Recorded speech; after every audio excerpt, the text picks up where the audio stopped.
My name is Basha Mosinski, and I am a licensed creative art therapist in the state of New York. I am board certified, and I did my training at the School of the Art Institute in Chicago, and I graduated from that program in 2005. I've always been interested in digital arts since my performance art days when I was in undergraduate school. Technology was a part of recording performance art. And what I recall about that was a very frustrating experience, usually, when one of the performers had to set up a camera, and none of us were trained in technology, so invariably something would go wrong with the technology. So someone would invite a boyfriend or a girlfriend of theirs to man the cameras. And it was like at that point that I realized, I need to know this, and I need to learn it, and I need to learn it well enough so that I can let go of that anxiety and frustration in order to focus on the other part of my art. It was later that I really used it as a recording device of my own experiences. Art therapy was a second choice. I was first an MFA, Master of Fine Art, and I ended up that program in video. But my interests were always in art and psychology, so I always had that interest, that dual interest. So after 9/11, when I was impacted like so many other people were, I thought a lot about how to bring those two interests together and try to help. You may have to go downstairs or cross over back up the stairs for your transfer. Transfer you to and your fine service at East 180th Street.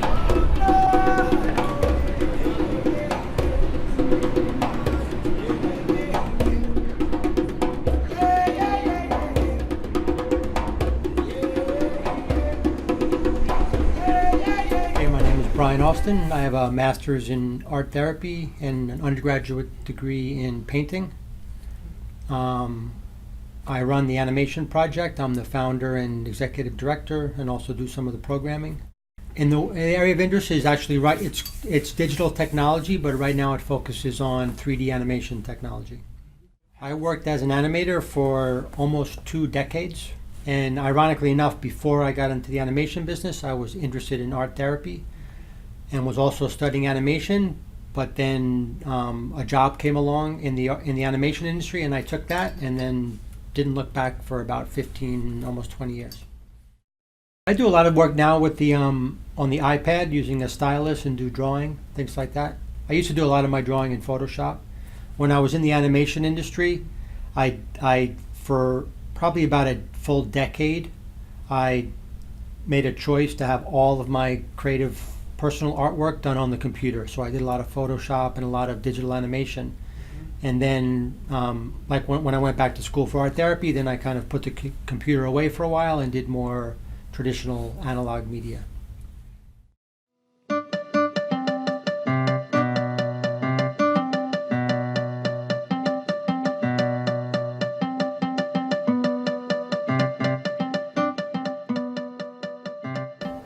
Checking the Czech Republic. Okay, well, my name is John Enger. I am a creative arts therapist, and I'm registered in the state of New York. My specialty is media arts therapy, and what that means is, I believe it's something where we're using electronic arts as a means for therapy. My background, my level of education is, it's actually from about 10 years ago. I graduated from undergrad with an electronic arts background. It's an art school in Atlanta. Went on to work at CNN, and I also did some graphic design background with Slap magazine, that's a skateboard magazine, where we had a web presence towards the end of it. So I'm familiar with using video. I actually used to film all my skateboard videos when I was growing up with my friends. When I realized that therapy was an important, I needed something more in my life. The broadcasting, the digital media, all that stuff was a lot of fun, but it didn't have that juice. It didn't have that human component that I needed to make my life feel more real and more complete. So when I initially made the transition into Pratt Institute, when I went into the creative arts therapy program there, it just made a lot of sense to just begin in that way, and this is kind of where I'm at now.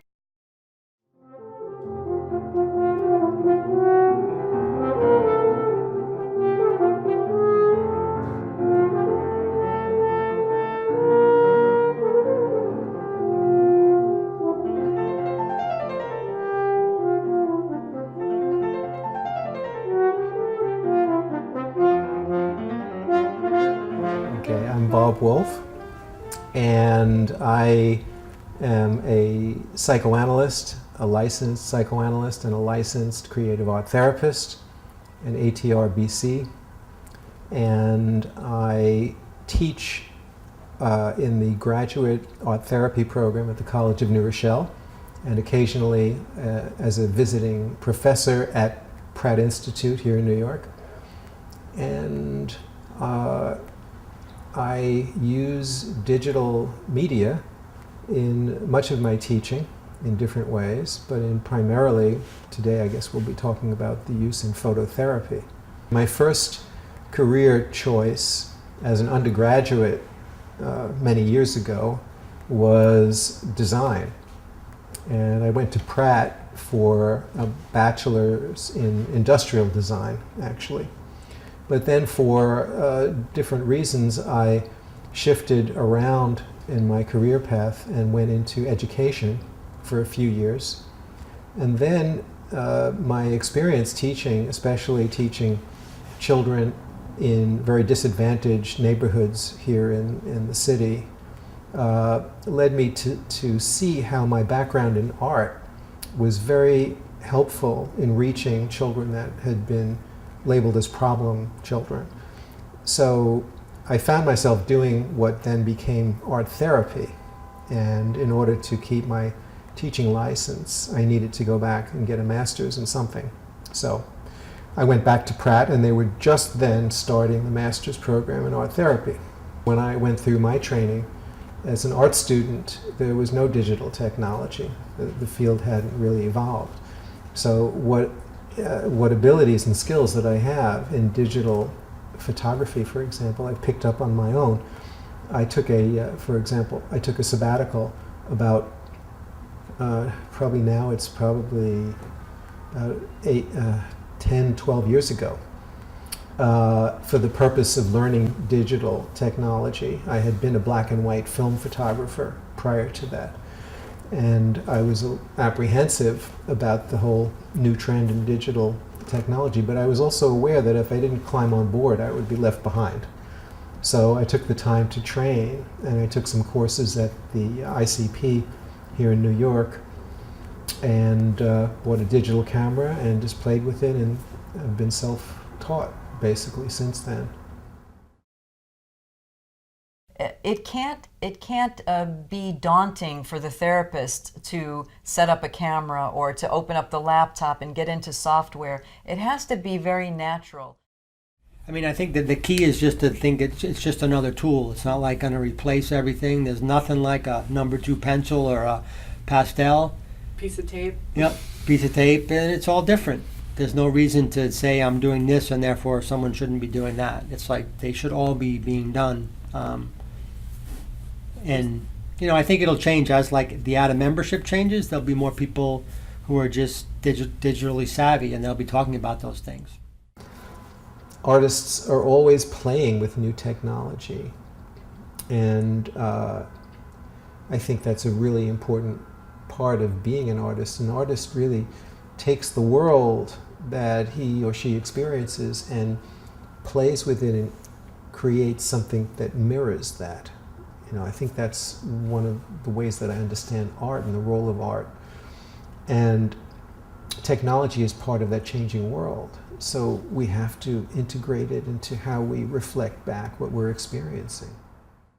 But video has always been an important part, I think, of the art palette, so to speak. So much like painting, drawing, collage, I think video is video or the technologies are materials that are accessible to a lot of people. So what I'm finding these days in art therapy practice is that a lot of my clients are using the media arts on their own already, maybe not calling it media arts, but they're shooting with their cameras, they're texting each other, they're creating languages that didn't exist prior to texting, for example. And it's through those media that we can really gain some insight into the places that have meaning for our clients. So I find it a really valuable part. But I'm not someone that, when I'm working with a client, I'm thinking, oh, I want to use video with this person, or I want to use web design with this person. It really comes in a more organic kind of form, and that really is to the delight of having a wide array of things to offer our clients, tools for expression. So that's the way that I see it and the importance that I see in it. This work, digital media arts therapy, is the future. It's evident. You're watching me talk about it now. It's just the way things are moving. All the same ethical principles should apply. The youth are going to be wanting to do it, and we're not going to serve the population if we don't become experts in the field. That was what the Sorcerer's Apprentice was about, is we have this kind of, art therapists have this kind of knowledge, I think, that other industries don't have. And we should be on the forefront of talking about what it means to create imagery with this media. And I don't think we've actually done that yet, but we should be fully participating in that dialogue. And I think other industries are taking more advantage of that. But I think it's inevitable. It should happen and has to happen.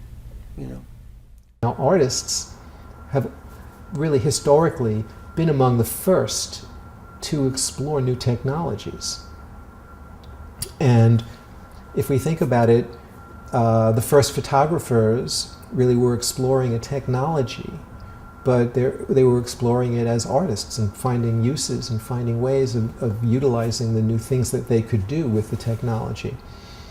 And I think that any artists today need to learn the basics of art, and they need to learn that first before they are thrown into the technology, because otherwise we're going to create skillful technicians, but they won't be artists. They'll be lacking something at their core. Just as we were instructed, I recall in my materials classes, don't bring in something that you're not comfortable using yourself. So this is where I think it's really important for art therapists to learn and engage in technology so that they feel comfortable and have a certain comfortable level with technology, so that when they're working with their clients, there's a fluid process. Not that they have to be teachers necessarily, but that they're comfortable enough to explore and not feeling defensive if something goes wrong. Or so it can be very a good training for therapists also to be on that learning curve. I believe that we need to train our art therapists first with the theoretical and experiential skills, and then we need to integrate the technology rather than throwing the technology at them and then having them flounder around with it. So there has to be a balance there between technology and either clinical training or artistic training. And if we try to move too far in any of those one directions, I think we lose something, because someone can be trained very well clinically but not get the creative piece or not get the technological piece, and then they'll have some deficits. And we need to be able to work with patients that come in to our treatment room, and we sometimes don't know who these patients are going to be or what kind of challenges they're going to bring to us. So we need to be best prepared. And in order to do that, we have to have a well-rounded training experience. So I invariably get emails from people that find me somehow through search of video technology in art therapy, and they're often asking me questions about where they can find more information, how have people used it. So I think there's a real hunger for it, and I think we're really at a good time to bring this into the educational arena, to research it, to see the validity of what a lot of us that are using technology, see that is where the benefits are, but to actually prove those benefits or to study those benefits. It seems like this is a really good time for that.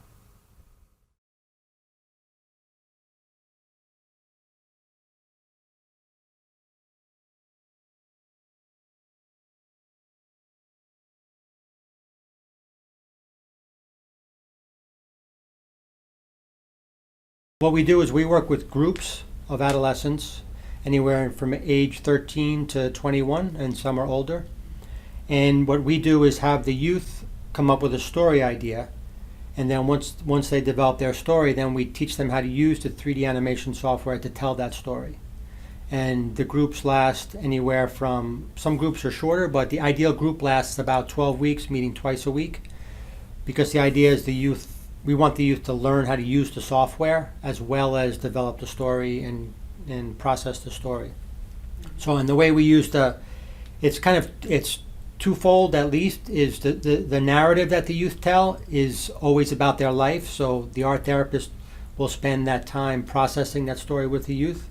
And I should back up and say all of the groups are co-led. There's an animator and an art therapist, and they have different tasks. So the art therapist's job is to nurture the story along and to process the story and to talk about the story that the youth tells. And the animator's job is to make sure the youth have the skills to tell that story and also help them actually complete the story. Some of it's hands-on work that they have to do.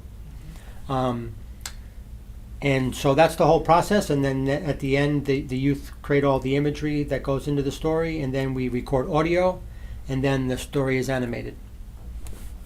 And then we usually have a presentation afterwards for the site and sometimes for a larger audience.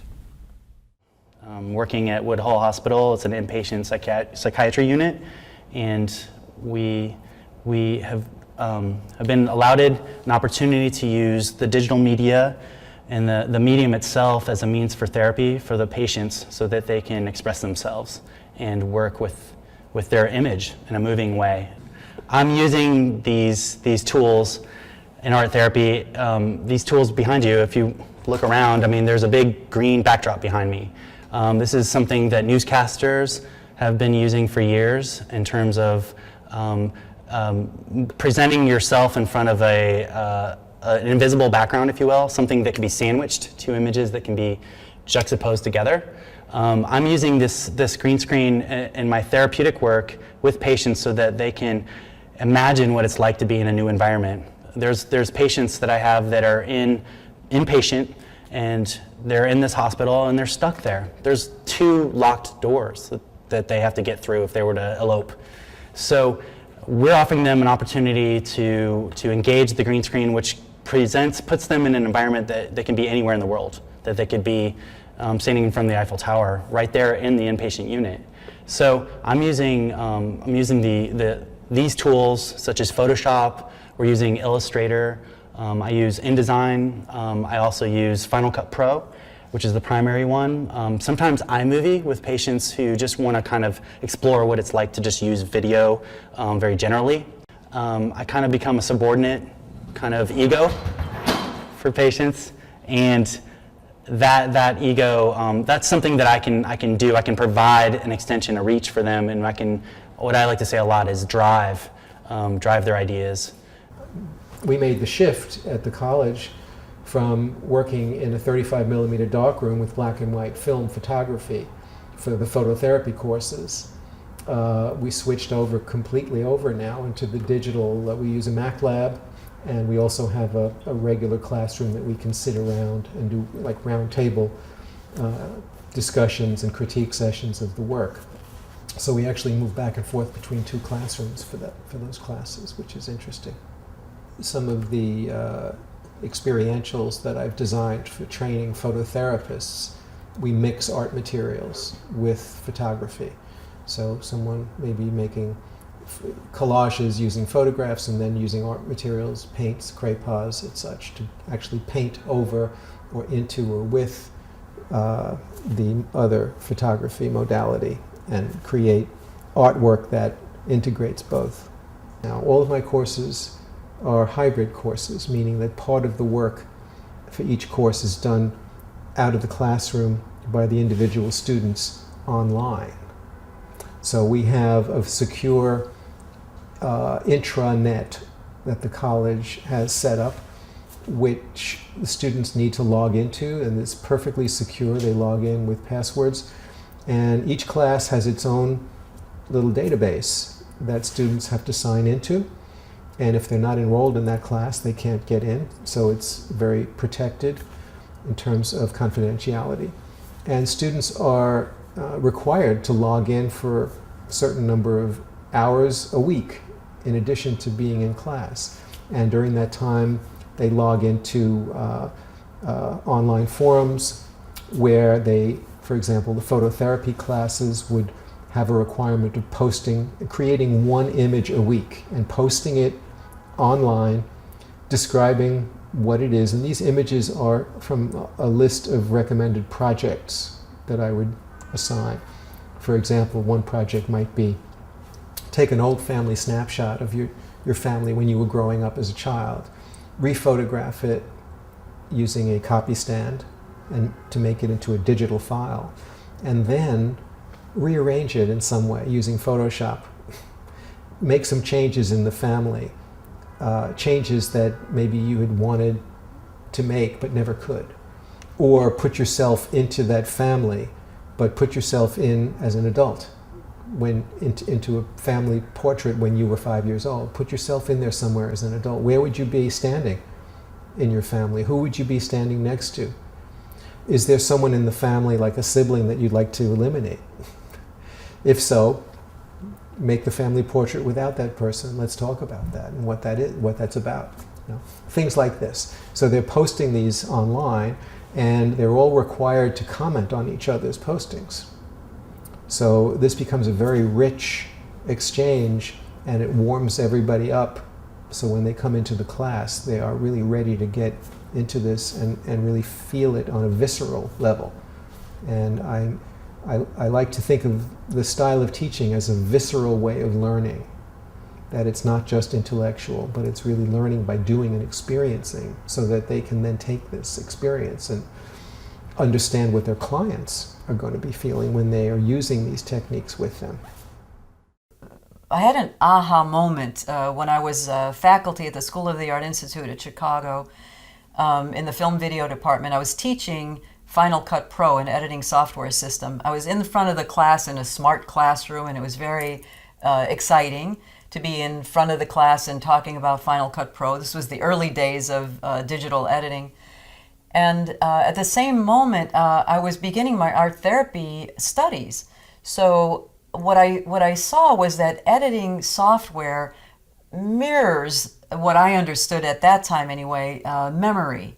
So I was very interested in, could using editing software actually help someone reduce the impact of their flashback material by helping them to engage in that material over time, to desensitize them to traumatic material. Because phototherapy is very powerful. It's a very, very powerful tool because it speaks directly to images, and images are really our first language. We learn words later on. So it's really part of our primary process, that when we see a photographic image, it goes right through layers of defenses, and it can stir up feelings and affective memories very, very quickly. And we need to learn how to work with that, because this can be frightening. It can create anxiety, it can create panic, and we need to know how to handle that in our clients. That's a clinical skill. So we're not going to learn how to do that if we're just learning the technology. Working together in tandem is a way to if we create anything with our patients, it's a goal. It's something where we accomplish something. I use this medium primarily as a way to talk, it's just another way to have a conversation. For example, I used to start with the youth doing magic marker drawings, and I would scan them in and animate those drawings for them. And now I don't even do that anymore. It's all hands-on in the computer. And I think it's a restriction. It doesn't, some art therapists I speak to would rather see the youth get it more affect right away, and the technology doesn't let them do that. But I actually think that that's actually beneficial, because a lot of these youth and a lot of people in general are scared of affect. So let's let them be defended for a long time, and then the affect comes out in the story about what the story's about. And that takes a long time to develop and a long time for them to see. So there has to be patience in the staff as well as in the clients to just let that develop. So as a result, I could see in the future sometimes adding different media in, but right now I actually think it's, like I said, we haven't fully explored what this medium is yet. So let's focus on that. There's movability. I mean, I can spin around, I mean, there's mobility, there's sight, there's sound, there's touch. I mean, I think that it has qualities that traditional mediums, lack, I think it integrates all the above. I mean, we can use traditional media with this process. I mean, it's really, as far as I'm concerned, and I know I'm a little biased because I use this work and I really believe in it, but I think that if you were just to be a newcomer to it, like we are here at this conference, I think that you can become a believer very quickly. I think one of the most exciting parts about using digital media is the recording and playback opportunity. So someone gets to record some footage either of themselves, or they have the camera and they're shooting for someone else, and they get to play back that material and look at it over and over. And then if they're bringing that material into a video timeline, for example, or if they're editing it to put it on a website or something like that, or design a website, they interact with that material over and over again, which desensitizes them to some potentially difficult subject matter, like, for example, their personal narrative, like, for example, any trauma-related history, like, for example, family of origin issues, domestic violence, all those kinds of things that when you're looking at that footage and reviewing it and then also editing it, you're involved in that material in on very different levels.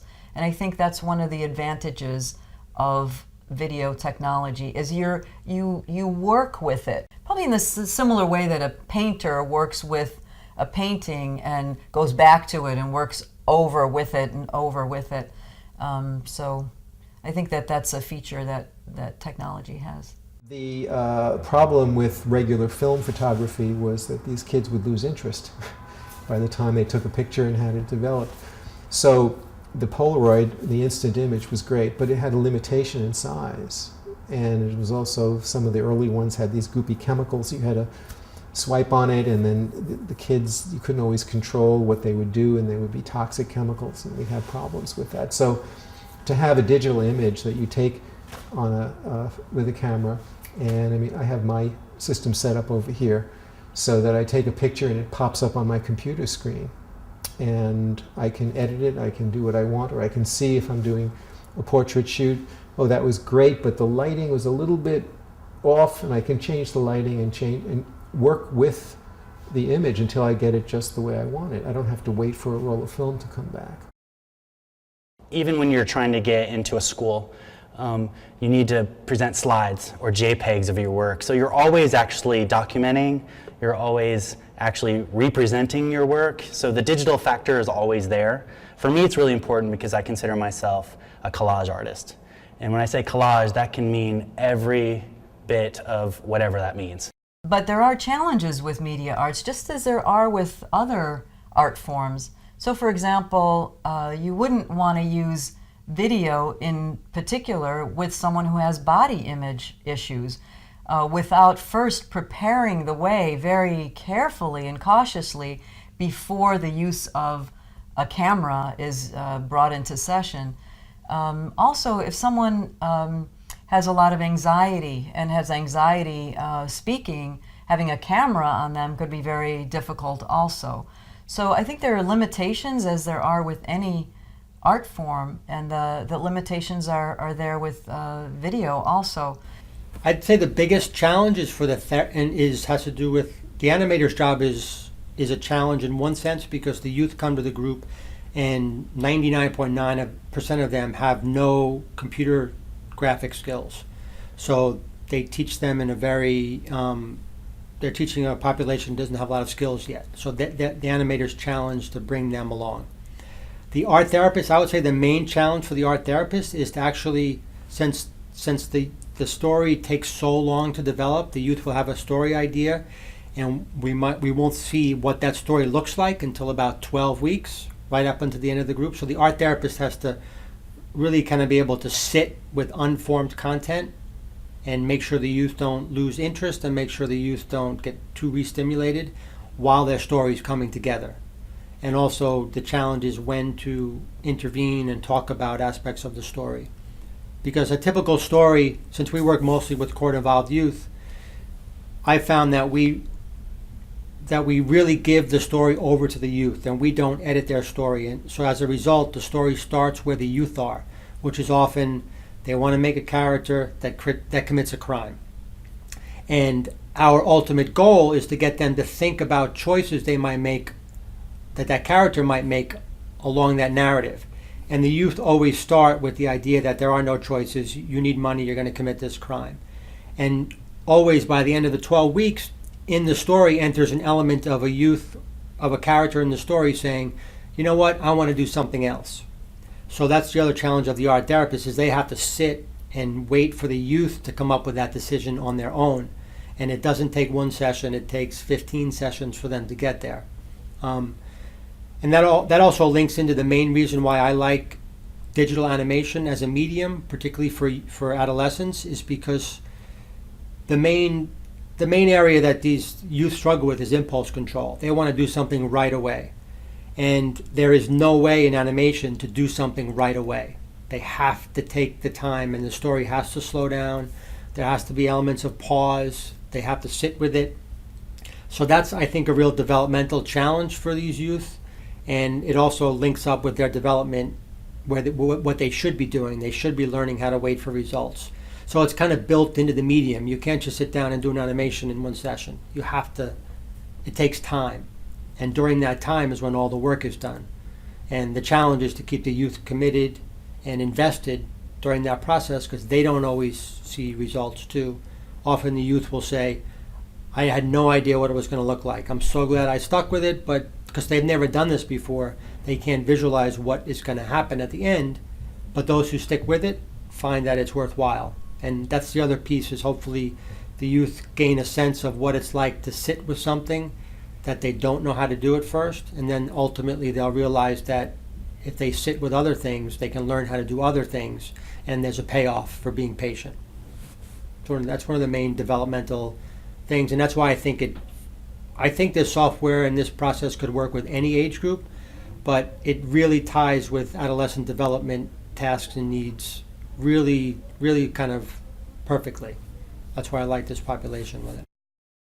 Another area that I think deserves some caution is in the area of working with people with PTSD who might actually be triggered by certain stories that they tell, particularly if they're telling them on camera.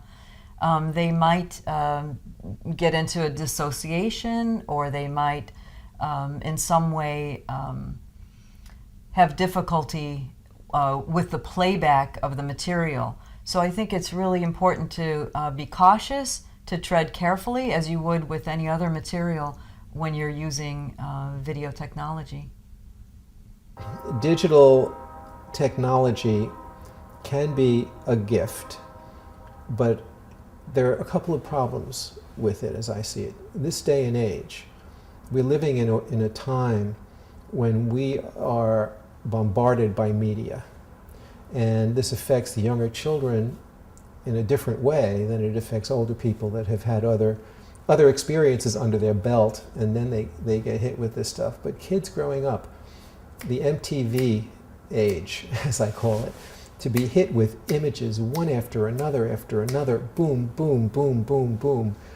And to see this happen in the media with commercials and boom, boom, images coming at you, young children grow up with that. And they either get used to it or expect it, or that's the way their world is. And I think on some level we're creating a generation of attention deficit disorders, quite frankly, because I've seen a lot of the younger students come through, even at a graduate school level, where they really have a hard time staying and really focusing on anything for any length of time, because they're used to moving around, they have to be stimulated. And I think that creativity requires a focus. It requires an ability and a discipline to stay focused and to explore something to its fullest potential. And this is how I see technology. Something like Photoshop is more immediate, and you could sit down in a half an hour and have an image and talk about that image, where I'm much more interested in, we do bring elements of Photoshop in, we do bring other elements in, but it's just to serve the larger goal of the 3D animation. There's a lot of ways to cheat the process and to do things fast, and I don't like that. I like to just make it as slow as possible for these kids, because that's more like the way it is in the industry too. There's no real button that you can push and get things done. What we do is bring 6 laptops into the room, and either we have 6 youth or more that sometimes youth have to share the laptop. But it gives the youth the opportunity to hide behind the screen for a little while. What we'll do is create a story, say it's about a character who's driving a car. So one youth will choose to build the car, one youth will choose to build a building, one youth will build a character. So we spend 3 or 4 weeks with each youth working on their own project. So it gives them that safety, and they get to know the other members in the room. They have this safety thing in front of them, but ultimately they end up getting to know each other. And then what we do is our animator will take that car, that character, and that building and put it in one scene for the youth. And so we almost have an image on the screen that's a group, because all of their elements are now in one file. And the youth then the youth put down their laptops and direct the animator into how that character moves and what the scene looks like. So it almost has like a built-in group process in the media. Again, I talked a lot about in the beginning when I first started this. If I was going to bring this software into the group or into the process, it better add something of value that's different than other media. Otherwise, why do it? It's cumbersome, it's expensive, and those are the things that it adds: so slowing down the process and giving the youth a screen to hide behind for a while, and also they can see the group process come together in a safe way where each one of their discrete elements gets put in a whole, so they can become a group without even actually doing any of the work to do that, and they get to see it on the screen and then take ownership of it as a group.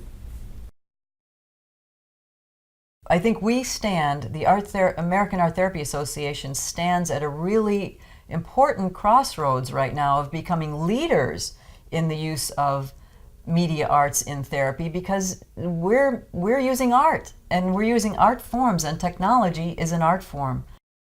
We're noticing that technology is having an impact on our psyches. I think I just recently read an article about the iPad and the benefits going with autistic children, how they're able to communicate through that, and how that was a way that they didn't have to communicate before. So what we're noticing is there's an evolution happening right in front of us. How we react to that is going to be the nature of how fast things change. My work with autistic children using this medium or using Photoshop or any animation technique is one where I notice that they are able to communicate. And that's a huge tool that we can use as therapists. We are evolving, and like it or not, technology is not going away. And there's some reason that we're gravitating towards it. It can't all be bad. So I'm thinking that in terms of humans and human nature, I think this is a really valuable place to research. This is a really valuable topic to understand thoroughly and go into those realms of exploring what does this actually mean for us. But we are evolving with it. There's no doubt in my mind. Another point that I'd like to make is that if we're not comfortable with technology, we're going to really have a hard time with all the changes that are going to come, because we're growing exponentially.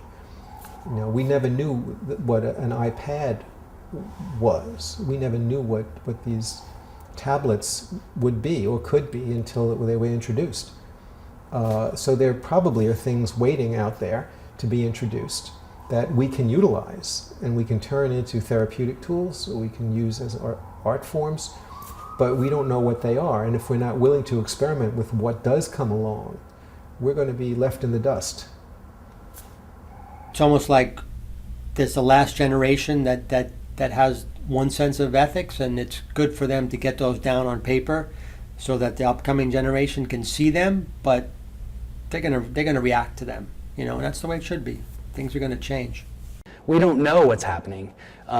You know, if you look, you know, hundreds of years down the road, this might all be the only way we communicate. So it's just things to be open about, to open our minds to new things. I myself, I don't even think of myself as a technological person. I went to school as a painter and actually changed my career to digital media because I wanted a job after I graduated. So I'm glad I made that change, but at the same time, my roots are very traditional. So I made the change, and if I can do it, so can you.